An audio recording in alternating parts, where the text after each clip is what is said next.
മാസപ്പടി ഇട് ഏത്ത വിട് തുടങ്ങി കഴിഞ്ഞല്ലോ. ഇട് സുഹൃത്തുക്കളെ, നാളെ സ്വാഗതം. കുറച്ച് ബിസിയാണ്, വരാം. ഇട് ഏത്ത വിട് ഇട് ഇട് മാസപ്പടി. ഇനി ഏതാ? കിഫ്ബി. ഇട്. ഇനി ഏതാ ഇനി? എന്താ എങ്ങനെ? കരിവന്നൂർ. ഇടങ്ങോട്ട്. ഇനി ഇടി വരണ കാണിച്ചിരുന്ന വരട്ടോ. ഇനി അഭ്യാസം ഇറക്കോ. നമ്മൾ ഇതിലൊന്നും സുഹൃത്തുക്കളെ പറഞ്ഞു വരുന്നൊന്നുമില്ല. നിങ്ങൾ ചിലപ്പോൾ എന്നെ വിചാരിക്കും ഈ കൊച്ചെന്ത് ഈ കാണിക്കുന്നത്, നമ്മുടെ കുഞ്ഞുങ്ങളിനെ ആരുടെ മേത്തോട്ടെന്ന് പറഞ്ഞ് ഇപ്പം ഇളകും. പക്ഷെ അതല്ല സുഹൃത്തുക്കളെ, ഇഡി അന്വേഷണം നടക്കുകയാണ്. അതും വീണ വിജയനെതിരെ SFIO അന്വേഷണം ആരംഭിച്ചപ്പോൾ ഇവിടെ കുറച്ചു പേര് കുറെ ഭീഷണിയൊക്കെ മുഴക്കിയിരുന്നു. കേജ്രിവാളിനെ ഇഡി പൊക്കിയപ്പോഴും ഇവിടെ കുറെ പേര് ഭീഷണി മുഴക്കിയിരുന്നു. എത്തി പടക്കണ ഇഡി കേരളത്തിൽ എത്തിയിരിക്കുന്നു സുഹൃത്തുക്കളെ, എത്തിയിരിക്കുന്നു. എന്താ ഇത്? ബോംബിടാൻ പോവാണോ ഇഡി ഓഫീസിലോട്ട്? അങ്ങനെ ഇതല്ല, നാട് വിടാൻ പോകുന്നത്. കാരണം ഇലക്ഷൻ വരുമ്പോൾ ഇവിടെ പല സംഭവ വികാസങ്ങൾ നടക്കും. അതായത് ഈ മാസമായിട്ടും അടുത്ത മാസമായിട്ടും ഇവിടെ നടക്കും. പിന്നെ നീരാളിപ്പെടുത്തുന്നൊക്കെ നിങ്ങൾ കേട്ടിട്ടുണ്ട്. നീരാളിപ്പെടുത്തും അസൽ അത് തന്നെ കേന്ദ്രത്തിന്റെ. അതായത് മാസപ്പടിയിൽ വീണ വിജയൻ മുഖ്യമന്ത്രിയും അകത്താകുമോ എന്ന് നമുക്ക് കണ്ടറിയണം. എന്തായാലും അന്വേഷണം നടക്കുന്നുണ്ട്. അത് കഴിഞ്ഞിട്ട് നടക്കുന്നതാണ് കിഫ്ബിയുമായി ബന്ധപ്പെട്ട് തോമസ് ഐസക്, പത്തനംതിട്ട സ്ഥാനാർത്ഥിയായുള്ള തോമസ് ഐസക്കിനെ അവസാനമായി ഹാജരാകാൻ പറഞ്ഞിട്ടുണ്ട് ഏപ്രിൽ 2-ാം തീയതി. അതുപോലെ തന്നെ കരിമന്നൂർ കേസ്. ഇതിങ്ങനെ ഇഴച്ചിഴച്ച് കൊണ്ടുപോകുന്നത് എന്തിനാണെന്ന് കോടതി വരെ ചോദിച്ചിരിക്കുന്നു. അപ്പൊ പിന്നെ പറയണോ ഇനി കാര്യങ്ങൾ? ഇനി ഇതാ വരുന്നുണ്ട് അമിട്ട് പൊട്ടുന്ന പോലെ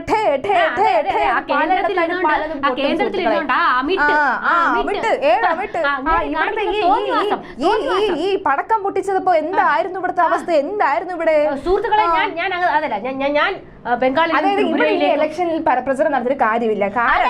കാരണം അടുത്ത മാസങ്ങൾ ഒരുപക്ഷെ മുഖ്യമന്ത്രിയുടെ മകളെ തന്നെ ഇലക്ഷനുമായി ബന്ധപ്പെട്ട് നടക്കുന്ന സമയത്ത് ഈടി ചോദ്യം ചെയ്താൽ എങ്ങനെ ഇരിക്കും? എങ്ങനെയാണെങ്കിലും ഞങ്ങൾ ഇങ്ങനെ തന്നെ ഇരുന്നോളാം കേട്ടോ. അങ്ങനെ ഇരുന്നോ? അതേ നടക്കുള്ളൂ. സുഹൃത്തുക്കളെ, എനിക്ക് ബംഗാളിലും ത്രിപുരയിലും വരെ പോകാനുണ്ട്. എന്തിനാണ്? മമതാ ബാനർജിയെ കാണാനാണോ? തെരഞ്ഞെടുപ്പ് പ്രചരണവുമായി ബന്ധപ്പെട്ട്. എവിടത്തെ ഞാൻ എടോ ഒരു ഇലക്ട്രൽ ബോണ്ട് വന്നപ്പോഴല്ലേടോ ആ പന്ന നാറുകൾ അവിടെ ഇരുന്നിട്ട് ഇമാതിരി പണി കാണിക്കുന്നത്? അല്ല, ഇലക്ട്രൽ ബോണ്ടേ ഞാൻ പറഞ്ഞില്ല ഇന്നലെ. ഏറ്റവും വലിയ അഴിമതി അതല്ലേടോ? അല്ല, ഇവിടെ മാസപ്പടിയിലെ ഇഡിയിലെ SFOയിലെ വീണ വിജയനെ കുറിച്ച് പറയുമ്പോൾ ഇയാൾ എന്തിനാണോ മാസപ്പടിയുമായി ബന്ധപ്പെട്ട് അല്ലെങ്കിൽ ഇലക്ട്രൽ ബോണ്ടിന് എന്തിനാണോ ഇവിടെ വലിച്ചിഴക്കുന്നത്? പുതിയ ക്യാപ്സ്യൂള് നിങ്ങളുടെ മറ്റേ താത്വിക ആചാര്യൻ ഇവിടെ വന്നിട്ട് പറയുന്നുണ്ട്. പുതിയ ക്യാപ്സ്യൂള് എന്താണ് വെറും കൂലിക്ക് ഉപയോഗിക്കല്ലേടോ ഈ കേന്ദ്ര സർക്കാർ? അത് നിങ്ങളുടെയൊക്കെ ക്യാപ്സ്യൂൾ അല്ലേടോ? ഞാനൊരു കാര്യം പറയട്ടെ. ഇവർക്ക് ഭയങ്കര മോട്ടയായിരുന്നു കേട്ടോ. നമ്മൾ തിരുവനന്തപുരം ഭാഷ പറഞ്ഞ അസല് മോട്ടയായിരുന്നു. കാരണം വേറൊന്നുമല്ല, കേജ്രിവാളിന്റെ അറസ്റ്റ് ഉണ്ടായപ്പോൾ പലരും ചോദിച്ചിരുന്നു ഇനി, അതായത് BJP ഇതര സംസ്ഥാനങ്ങളിലൊക്കെ തന്നെ വലിയ രീതിയിലുള്ള ഈ ഒരു കടന്നുകയറ്റമുണ്ടെന്ന് പറയുന്നുണ്ടല്ലോ. പിണറായി വിജയനെ പൂട്ടാനോ അല്ലെങ്കിൽ പിണറായി വിജയനെതിരെ വലിയ സംഭവ വികാസം അല്ലെങ്കിൽ ഒരു അന്വേഷണം വരാൻ സാധ്യതയുണ്ടോ എന്ന് അറിയാതെ ഒരു മാധ്യമ പ്രവർത്തകൻ മുഹമ്മദ് റിയാസിനോട് ചോദിച്ചങ്ങ് പോയി.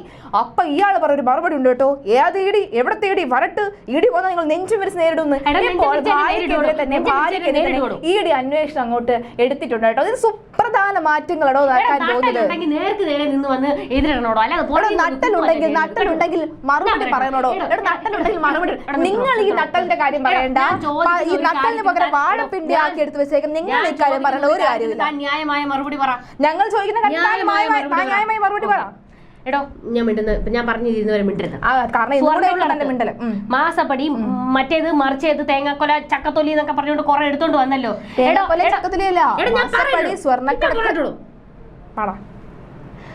ഇതിനകത്തൊക്കെ ഇതുവരെ നടപടി എടുക്കാതെ ഈ തെരഞ്ഞെടുപ്പ് അടുത്തപ്പോ മാത്രം എന്തിനാണോ അവന്മാർ നടപടി ഉണ്ടാക്കിക്കൊണ്ടുവന്നത്? കേജ്രിവാളിന്റെ കാര്യത്തിൽ എന്തുകൊണ്ട് മുൻപ് നടപടി എടുത്തില്ല? ഇതിങ്ങനെ നീട്ടി വെച്ചിട്ട് എന്തുകൊണ്ട് നടപടി എടുത്തില്ലടോ? തമിഴ്നാട്ടിലേക്ക് വന്നാൽ എന്തായിരുന്നു അവസ്ഥ? അവിടുത്തെ മന്ത്രി സമയമാകുമ്പോൾ അതാ പറഞ്ഞത്, ഇവർക്ക് കാല് കുത്താൻ നിങ്ങൾ എന്തിനാ പേടിക്കുന്നേ? നിങ്ങൾ എന്തിനാ ഈ പേടിക്കുന്നത്? എന്തിനാ നിങ്ങൾ ഈ പേടിക്കുന്നത്? എന്തിനാണോ? അല്ല നിങ്ങൾ എന്തിനാ പേടിക്കുന്നത്? എന്തിനാ നിങ്ങൾ പേടിക്കുന്നത്? തെറ്റൊന്നും ചെയ്തില്ലെങ്കിൽ പിന്നെ എന്തിനാ പേടിക്കുന്നത്? അല്ല, കൈകൾ ശുദ്ധമായ ആൾക്കാരാണ് ഇവിടെ ഉള്ളത്. കൈകൾ അച്ഛന്റെയും മകളുടെയും മരുമകന്റെയും എല്ലാവരുടെയും കൈകൾ ശുദ്ധമായിട്ടുള്ള ആൾക്കാരാണ് ഇവിടെ ഉള്ളത്. എന്നാൽ പിന്നെ അവർ പേടിക്കുന്നത് എന്തിനാ? അതിനിപ്പോ ഒരു ഇലക്ഷൻ ആയിക്കോട്ടെ അല്ലാതെ ആയിക്കോട്ടെ പേടിക്കുന്നത്. നമുക്ക് ചോദിക്കാനുള്ളത് ബി.ജെ.പി. അതായത് സൗത്ത് ഇന്ത്യൻ സംസ്ഥാനങ്ങളെ എന്തിനാണോ കേന്ദ്രം ഭയക്കുന്നത്? ഈ ബി.ജെ.പിയും സി.പി.എം തമ്മിൽ അഭേദ്യമായ ബന്ധമുണ്ടെന്നും വലിയ രീതിയിലുള്ള അഭേദ്യമായ ബന്ധമുണ്ടെന്നും പലതരത്തിൽ പലരും പറയുന്നുണ്ടായിരുന്നു. അഭേദ്യമായ ബന്ധം ബി.ജെ.പിയും സി.പി.എമ്മും തമ്മിൽ ഉണ്ടെന്ന് പറയുന്നുണ്ടായിരുന്നു. അതിവിടെ പൊളിച്ചടിക്കില്ലേ? അതിവിടെ പൊളിച്ചടിക്കില്ലേ? പ്രതിപക്ഷം എന്തായാലും ഇവിടെ കിടന്ന് നിർത്തണോ? ഇതിലും വലിയ NIA-യും മറ്റവരും മറിച്ചവരും ഒക്കെ വന്നിട്ട് ഇവിടുന്ന് ഒരു പുണ്ണാക്കും പുടുങ്ങാൻ പറ്റിയിട്ടില്ല. നമ്മൾ വെല്ലുവിളിക്കുവാണോ? വെല്ലുവിളിക്കുക. പിണറായി വിജയനെയോ അദ്ദേഹത്തിന്റെ മകളെയോ ഇവർ അറസ്റ്റ് ചെയ്യുന്ന ഒരു നടപടി ഉണ്ടായ അന്ന് ഈ പാർട്ടി നമ്മൾ പുറത്തു പോകണം.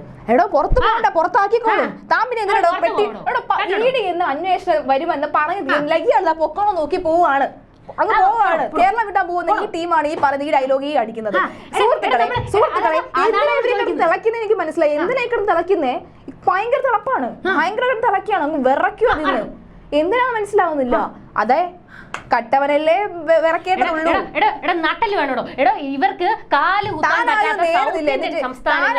ഇമാതിരി ഉടായ്പ കാണിച്ച് അധികാരം പിടിക്കാനാണ് മോഹമെങ്കിൽ അങ്ങ് മനസ്സിൽ വെച്ചാൽ മതി. നടക്കത്തില്ല. ഇവിടെ സൗത്ത് ഇന്ത്യയിൽ കാല് കുത്തിക്കില്ലടോ. നടക്കത്തില്ല. ഓടുന്നത് ആരാണെന്നൊക്കെ നമുക്ക് കണ്ടറിയേണ്ടത്. കർണാടക ഒരു തവണ അവസരം കൊടുത്തു, അവിടുന്ന് ചവിട്ടി പുറത്താക്കിയില്ലേടോ. ഞാനൊരു കാര്യം പറയാം സുഹൃത്തുക്കളെ, ഇവിടെ കിടന്ന് എന്ത് തളച്ചാലും ഈ 3 കേസിലും അടപടലം പൂട്ടിക്കാൻ തന്നെയാണ് ഇവരുടെ തീരുമാനം. അല്ല, അതിനപ്പുറത്തേക്ക് വേറെ കാര്യങ്ങൾ തേങ്ങാക്കൊലയും മാങ്ങാത്തുല്ലിയൊക്കെ പറഞ്ഞ് ഇവർക്ക് ഭയങ്കര ഇഷ്ടമാണ്. കാരണം കഴിഞ്ഞ ദിവസം തേങ്ങാക്കൊല മോഷ്ടിക്കാൻ പോയ ആൾക്ക് നമുക്ക് മനസ്സിലായിട്ടുണ്ട്. ഇവിടുത്തെ മാധ്യമങ്ങളും മറ്റേ BJP-കാരും കിടന്ന് തളയ്ക്കുന്ന എന്താ പറഞ്ഞെന്താണെന്നറിയാമോ? കേജ്രിവാളിനെ ഞങ്ങൾ പൂട്ടിയില്ലേ, പിന്നെ തെലങ്കാന മുൻ മുഖ്യമന്ത്രി ചന്ദ്രശേഖർ റാവുവിന്റെ മകൾ കവിതയെ ഞങ്ങൾ തൊട്ടില്ലേ, അതുകൊണ്ട് പിണറായി വിജയനെയും മോളെ അങ്ങ് എടുത്തു ഉയർത്തുന്നു. സുഹൃത്തുക്കളെ, എന്റെ സുഹൃത്തുക്കളെ, നിങ്ങൾ ഇത് കേൾക്കണം, നിങ്ങൾ ഇത് കണ്ടുകൊണ്ട് കാണണം, കേൾക്കണം, എല്ലാം ചെയ്യണം. ഇവിടെ ഇപ്പോൾ എത്തിയിട്ടുണ്ട്.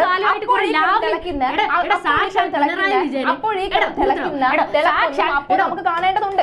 ഇവിടെ സാക്ഷാൽ പിണറായി വിജയനെ ഒതുക്കാനായിട്ട് നിങ്ങൾ ഒരു ലാവലിന് എത്ര വർഷം കൊണ്ട് പൊക്കിക്കൊണ്ട് നടക്കുന്നുണ്ടോ? അതിനുള്ള എല്ലാ എന്തിനാണോ കിടന്ന് തിളക്കുന്നത്? ഇപ്പൊ രാഷ്ട്രപതിക്കെതിരെ കുത്തിയില്ലേ? രാഷ്ട്രപതിക്കെതിരെ കുത്തിയില്ലേ? വന്നില്ലേ ED? രാഷ്ട്രപതിക്കെതിരെ കുത്തിയില്ലേ? ഞാൻ പറഞ്ഞത് അങ്ങനെയല്ല. കണ്ണകശരി തുടങ്ങിയതാണ് ഞാൻ ഉദ്ദേശിച്ചത്. കണ്ണകശരി തുടങ്ങി, അതായത് വെറുതെ രാഷ്ട്രപതി തലയിൽ കയറാൻ പോയി ഇവരെന്ത് വലിയ അണ്ണം കളിക്കാൻ പോയി. അതായത് ഇങ്ങേയടുത്ത് നടക്കുന്ന കേരള സംസ്ഥാനത്തെ നാട്ടിലും രാഷ്ട്രീയത്തിലും ഒക്കെ തന്നെ അറിയണമെങ്കിൽ രാഷ്ട്രപതിക്കെതിരെ അതിനിർണായകമായിട്ടുള്ള ഹർജി കൊടുക്കണമെന്നാണ് ഇവരുടെ ആവശ്യം. അങ്ങനെ മാത്രമേ കേരളത്തെ കുറിച്ച് അറിയാവൂ എന്നാണ് ഇവർ പറയുന്നത്. അങ്ങനെ പറഞ്ഞ ആൾക്കാർ കിട്ടിയില്ലേ പണി ഇല്ല, തരാൻ പറ്റത്തില്ല. സംസാരിക്കണ്ട. എന്തായാലും നിങ്ങൾ ആലോചിച്ച് നോക്കണം. സംസ്ഥാനം ഭരിക്കുന്ന ഒരു മുഖ്യമന്ത്രിയുടെ മകൾക്കെതിരെ ED അന്വേഷണം പ്രഖ്യാപിച്ചിരിക്കുകയാണ്.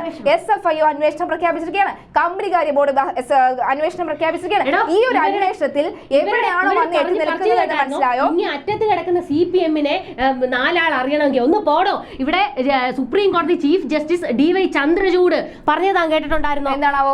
ഇന്ത്യയിലെ ഇടതുപക്ഷങ്ങളെ BJP സർക്കാർ ഭയക്കുന്നുവെന്ന് DY ചന്ദ്രചൂഡാണോ പറഞ്ഞത്? എങ്ങനെ? ഇന്ത്യയിലെ ഇടതുപക്ഷ പ്രസ്ഥാനങ്ങളെ BJP ഭയപ്പെടുന്നുവെന്ന്. എന്നിട്ട് അതുകൊണ്ട് അല്ല, നിങ്ങൾ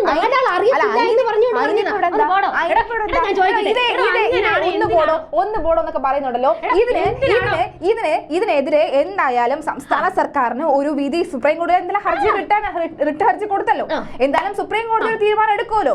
കണ്ടറിയേണ്ടതുണ്ട് സുഹൃത്തുക്കളെ. അതൊന്നുമല്ല, ഈ തിളപ്പ് മറ്റൊന്നിന്റെയും അല്ല. നാട് വിടാൻ പോകുന്ന കുഞ്ഞളിയന് വ്യക്തമായി കാര്യങ്ങൾ അറിയാം. ഇനി ഇവിടെ നിന്നിട്ട് കാര്യമില്ല. കാരണം ഇലക്ഷൻ നടക്കുന്ന സമയത്തും പ്രചാരണം അതിന്റെ കൊടുമ്പിരി കൊണ്ടിരിക്കുന്ന സമയത്തുമായിരിക്കും ഒരു പക്ഷേ മാസപ്പടി കേസിൽ മുഖ്യമന്ത്രി പിണറായി വിജയന്റെ മകളെ ഒരു പക്ഷേ ചോദ്യം ചെയ്യാൻ വരുന്നത്. ഇതിന്റെ എല്ലാം മാസപ്പടി, കിഫ്ബി, അതുപോലെ ഈ കിഫ്ബിയിലെ ഈ തോമസ് ഐസക് നല്ലപോലെ പറഞ്ഞു എനിക്ക് ഒരു ഉത്തരവാദിത്വമില്ല, മുഖ്യമന്ത്രിക്ക് മാത്രമാണ് ഉത്തരവാദിത്വമുള്ളത്, നല്ലപോലെ പറഞ്ഞതാണ്. പക്ഷെ എന്നിട്ടും ഇഡി കേട്ടില്ല. ഇഡി സമൻസ് അയച്ചിട്ടുണ്ട്, എത്തിയേ പറ്റുമെന്ന് വ്യക്തമാക്കിയിട്ടുണ്ട്. തെളിവുകളെല്ലാം നിരത്തിയല്ലോ. പിന്നെ എന്താണ് എതിർത്തൂടെയോ? തെളിവുകളെല്ലാം നിരത്തിയല്ലോ. പാവ തോമസ് ഐസക്കിനെ തലയിൽ വെച്ചു കൊടുത്ത ആരാ ഊരുന്നേ ഇവിടെ എല്ലാം? തോമസ് ഐസക്കിനെ മാസപ്പടി ഈ മൂന്ന് കാര്യങ്ങളിലും ഇലക്ഷൻ വരുന്നതിന് മുൻപ് ഒരു തീരുമാനം എന്തായാലും എടുത്തിരിക്കുന്ന കാര്യത്തിൽ യാതൊരു സംശയമില്ല. ആ തീരുമാനം എന്തായാലും ഈ ഇലക്ഷൻ സമയത്ത് പൊതുജനങ്ങൾ അറിയുകയും ചെയ്യും. ഒരു പക്ഷെ തിരിച്ചടി നേരിടേണ്ടി വരും. ഇതെന്തായാലും കയ്യിൽ തന്നെ വെച്ചോ. നാട് വിടാൻ തീരുമാനിച്ച തീരുമാനം മാറ്റേണ്ടതില്ല. എന്തായാലും പൊക്കോ, വിട്ടോ, നാട് വിട്ടോ. എന്തായിരുന്നു ഇവിടെ SFIO അപ്പടി ഇപ്പടി.